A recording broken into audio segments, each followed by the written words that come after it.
Hi, I'm Babar and this is my guide to the ABRSM Grade 4 double bass scales. As with the other videos, I'll leave the timings in the description below so you can flick to the majors, minors, chromatics or dominant sevenths, depending on what part is relevant for you. I'll also finish this video with a quick kind of bit of practice guidance for how I like to play my scales and practice my scales and how I teach them in a slightly more creative way rather than just playing through them slowly. As with all these scales videos, these are the fingerings that I use, but they're by no way definitive. There are so many different fingerings that you can use for a variety of different scales on the bass. These are the ones that I like to teach as kind of like a method of covering all the shifts and all of the positions on the double bass across like a program. I'll try and give a couple of options for some scales where it feels a bit more necessary. Okay, so starting with A major, all of the major and minor scales go up to a 12th. So it's an octave and then the extra fifth above that. And I like to play even notes for my scales. So A major has 3 sharps in the key signature: F sharp, C sharp and G sharp. So starting in first position, 0-1-4 A, B, C sharp on the A string, 0-1-4 D, E, F sharp on the D string, sorry. And then I like to shift down to third position, G sharp to A in third position on the D string, back a semitone, B to C sharp, 1-4 in second and a half, and then up to fourth position, 1-4 D to E. So it sounds like this: A major.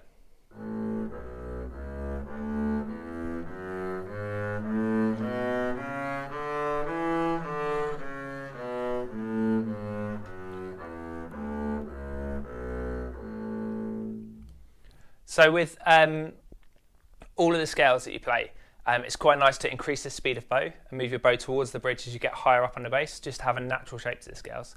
And these scales are all either separate bows, even notes, or slurred in pairs. So yeah, 2 notes to a bow.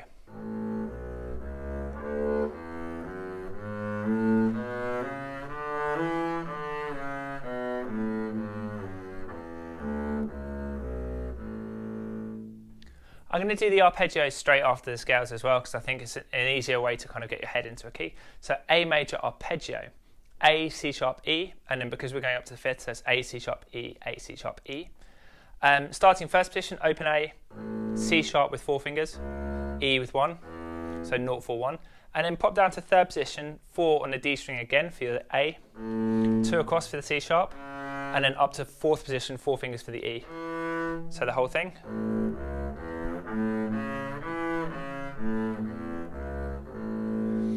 And for arpeggios, they're slurred in sets of 3 as well. So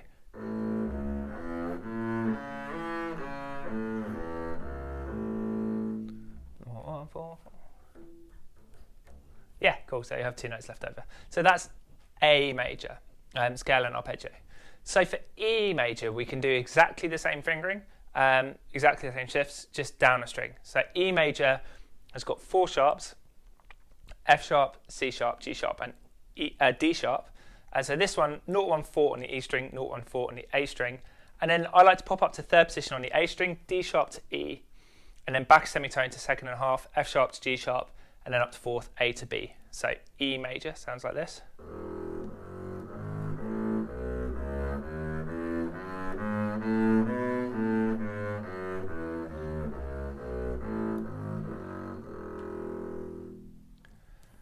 Now you might want to play this all in kind of first and half position, so you could play it.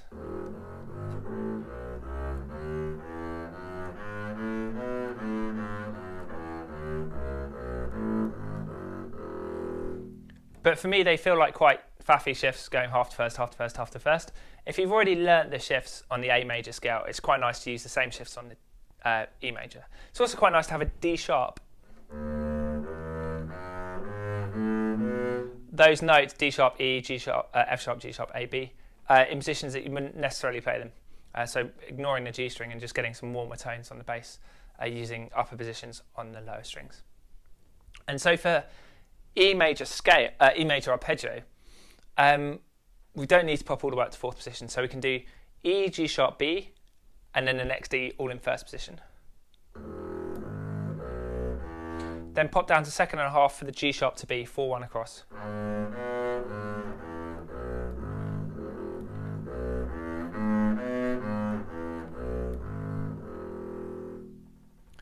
So that's E major. The next scale we can do is G major. So G major, 1 sharp in the key signature, and F sharp. This is kind of like one of the first scales you learn, or the first scales that I teach. Anyway, it's quite a nice scale in first position. The only change I'm going to make from when you might do this for like grade 1 or grade 2, I'm going to play the F sharp to G in second position. So G, A, B, C, 2, 0, 1, 2 in first, open D to E in first, and then pop to second position, F sharp to G.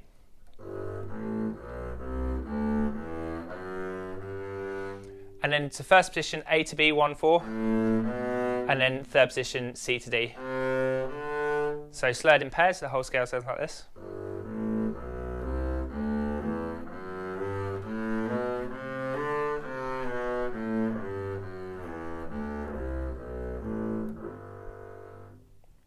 So that's G major. The arpeggio for G major, there are so many different options for doing this. You could play 2 for the G, 1 across for your B, and then go down to third, D, G, and then 4, 1, and then back on a 4 to second. That's the one I probably would actually use. The one I've written fingering for, the one that I've outlined, is just using open strings actually. So G to B, then open D, open G, and then using that time to get to fourth position, and then B to D across.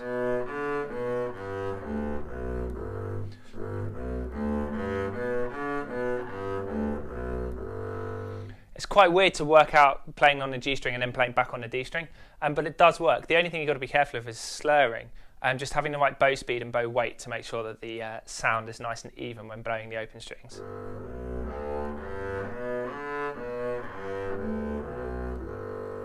It's quite an odd one to bow slurred because you're bowing across different strings, but either fingering works. So that's G major arpeggio, and then the last scale is F major. F major's got 1 flat in the key signature, which is B flat. So you can start in half position, and you just need to shift up to second for those extra notes. So 1, 4, 0, 1, 4, 0, 2, 4. It's the same fingering you might use for grade 2 scales. All in half position, and open G to A, 0, 2 in first, and then up to second position for the B flat to C, 1, 4, and then back again. So.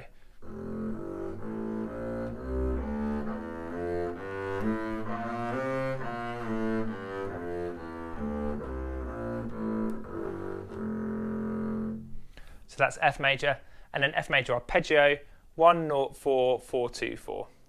Just using those same positions that you'd use.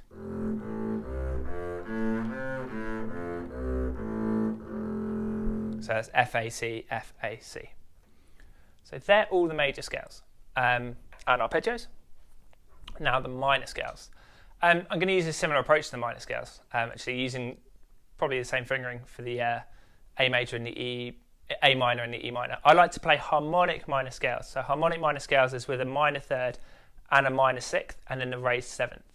So you get that really dark sound in between. You can do melodic or harmonic, but yeah, I like to use the same fingering on the way up and the way down. So with this, we're going to use exactly the same shifts as the major scales. We're just going to change some of the fingering. So minor third and minor sixth.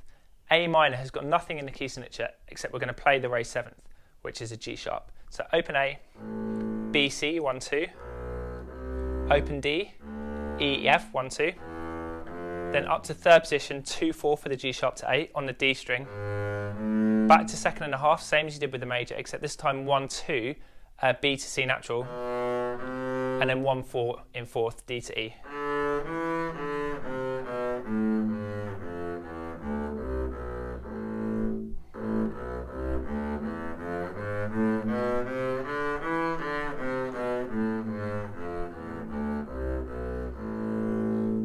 So that's A minor scale.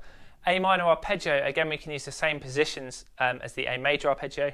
So first up to third, up to fourth. So open A, and then C with two fingers, C, E, 1 across, up to third, 4 for your A, 1 across for your C, and then up to fourth.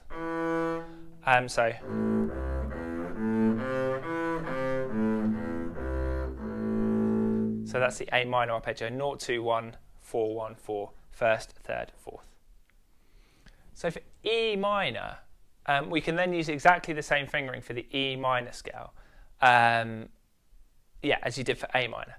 So yeah, first position to third position to second half position to fourth position, 0, 1, 2 to F sharp, G, A, B, C, then 2, 4, D sharp to E in third, back to second and a half, 1, 2, F sharp to G, and then up to fourth, A, B.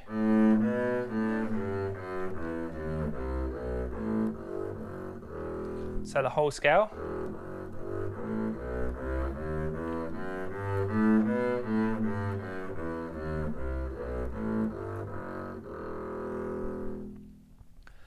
You could, again, you could play this in half position going to first position. So you could play 0, 2, 4, 0, 2, 4, 1, 1.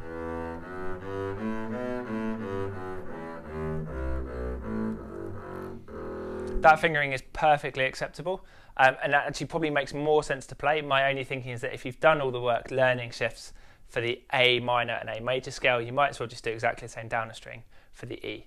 But either one of those works. For the arpeggio, you can just play it all in first position. It's quite nice.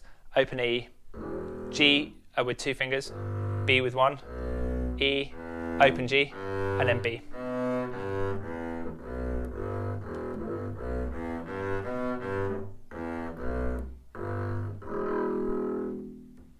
Go. And then the last minor scale, G minor.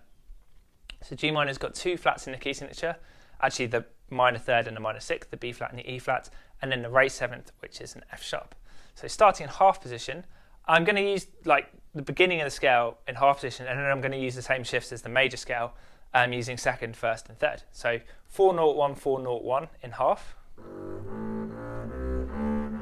And then up to second position, 2, 4 for F sharp to G. Back to first, A to B flat. 1, 2 this time, and then up to third, 1, 4.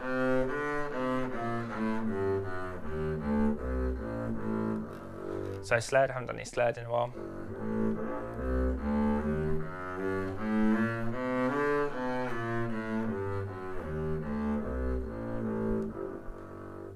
So that's a G minor scale. The G minor arpeggio, we can do the same as what we did for G major. So G to B flat, open D, open G, and then B flat 2 fingers in fourth position to B 1 across. Again, just careful to keep those open strings sounding nice and warm.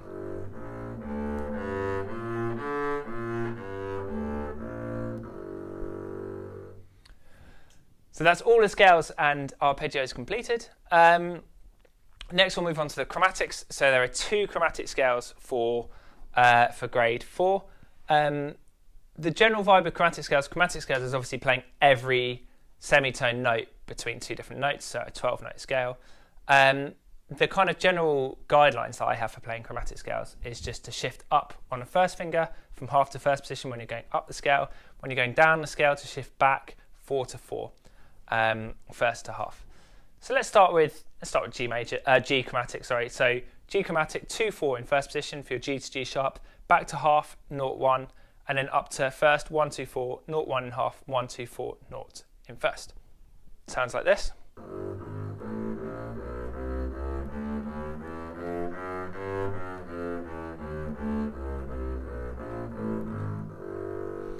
Yeah, and then as you saw on the way back, shifting 4 to 4, 4 to 4. But at the end, you don't need to move back to half because you can obviously stay in first 4, 2. Chromatic scales, because there's 12 notes in the scale, it actually works really nicely to phrase them in sets of 3. And they do need to be slurred in sets of 3. If you're kind of asked to be play it slurred, it's going to be in sets of 3. So just leaning on the first of every 3.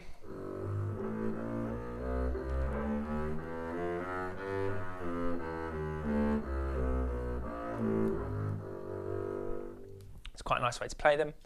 So we can take that same concept and use most of the same fingering now for B chromatic or chromatic starting on B. So B is in first position with your first finger, 1, 2, 4, B, C, C sharp, 0, 1, open D to D sharp in half, then move to first, 1, 2, 4, E, F, F sharp, open G to G sharp in half, 1, and then 1, 2, 4. And then the same thing, back on a 4, 4, 2, 1, open G, F sharp on the D string first, and then back 4, 2, 1, open D, and then 4, 2, 1. You don't need to move back at the end because you're finishing on the B. So it sounds like this.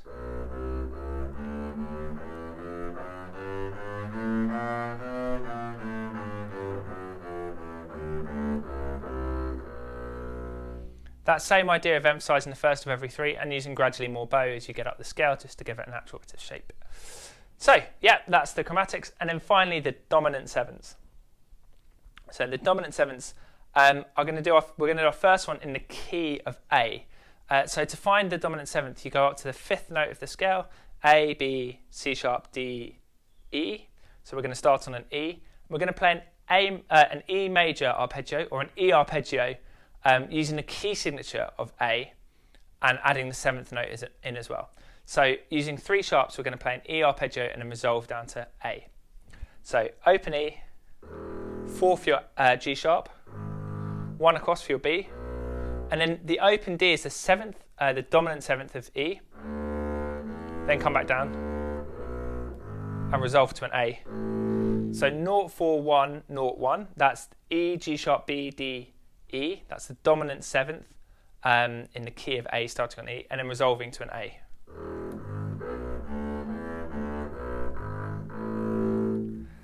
When I teach dominant sevenths, there's quite a lot of theory to actually understand how to create the dominant seventh, but the actual playing the figure, playing the dominant seventh is actually pretty easy fingering.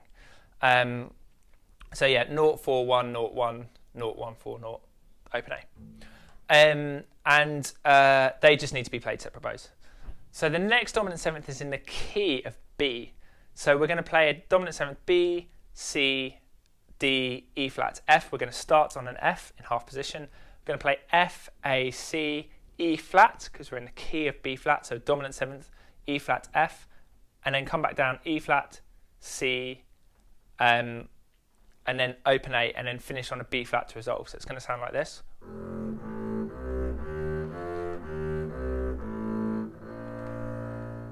So that's a dominant seventh in the key of B flat, but it starts on F. Cool. So that's all of the scales, arpeggios, chromatics, and dominant sevenths. So now on to my practice tips. So my first practice tip would be, when playing scales, try and make them as creative as possible and as interesting as possible. If you've got rhythms in your pieces that you need to practice the bowing for, if you've got a tricky bowing, use your scales to practice that bowing. So I'm trying to think of a grade 4 piece that might have some tricky bowing in. Maybe Jamaican rumba. I think if you do that piece, you might have this rhythm that goes that kind of pattern, or you might have that kind of pattern there. So you might play the whole of the F major scale using that pattern.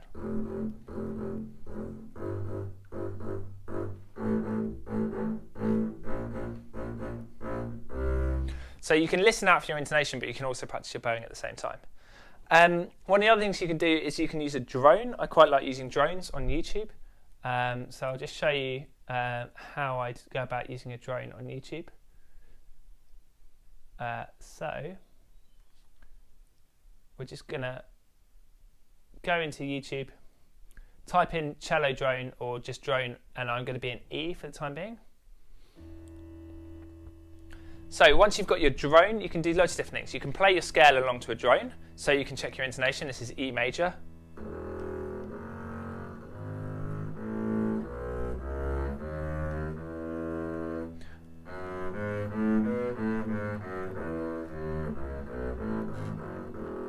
Really listening out for the intonation.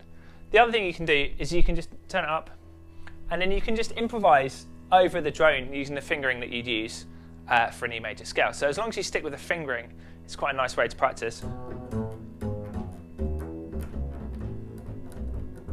And then you can mix it up and use the fingering that you might use for the arpeggio as well.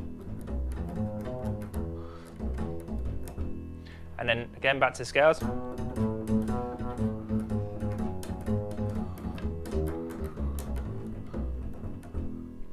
Or you can use the minor, obviously, because it's the same thing.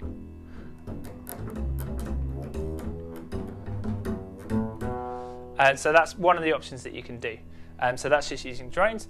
The other thing you can check out is the Smart Scales app, which is quite nice. So you go into Smart Scales,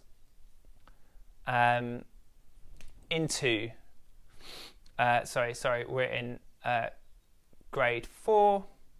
You can pick out one of the scales. Let's just pick out, let's do F major. So the way I have it, I take the lead out. I have the backing and the metronome. I actually don't know these backings that well. Separate bows, even notes. Let's do Township Jam. And first things first, you can just play along to them. So this is F major, staying in time.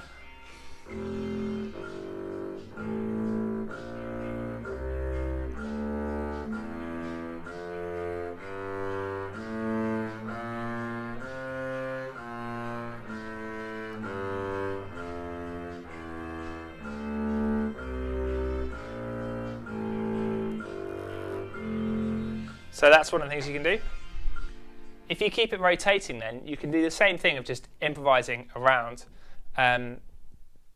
using that backing track.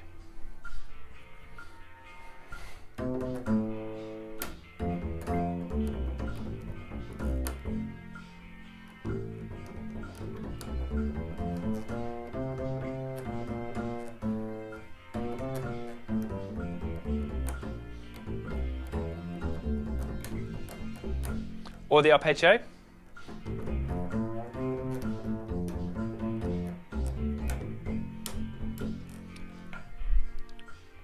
So those are different things that you can use just to help with practicing the scales, just to make it more interesting. You can mix things up. So slow scales to start, and then you might want to do it with a backing track or with a drone and doing some improvising. I think the improvising, when you can kind of improvise and do a variant of the finger patterns is in play, lots around the finger patterns, then you know you've really learnt the scales. But at the same time, using backings is quite good for staying in time and also for intonation. So that's great, that's all of the scales. As you get more advanced, you can check out some of my other scales videos on YouTube. There's 5, soon to be 6, 7 and 8 up there. And for some jazz resources, you can have a look at my band, Blues and Roots Ensemble. So that's bluesandrootsensemble.com, or the Instagram handle is @bluesrootsband. Roots is spelled R-O-O-T-S. And if you're interested in more kind of double bass videos or just general jazz and music videos, then do hit subscribe and leave a comment with any of the other videos that you'd like to see put up, and I'll try my best to do that. Okay.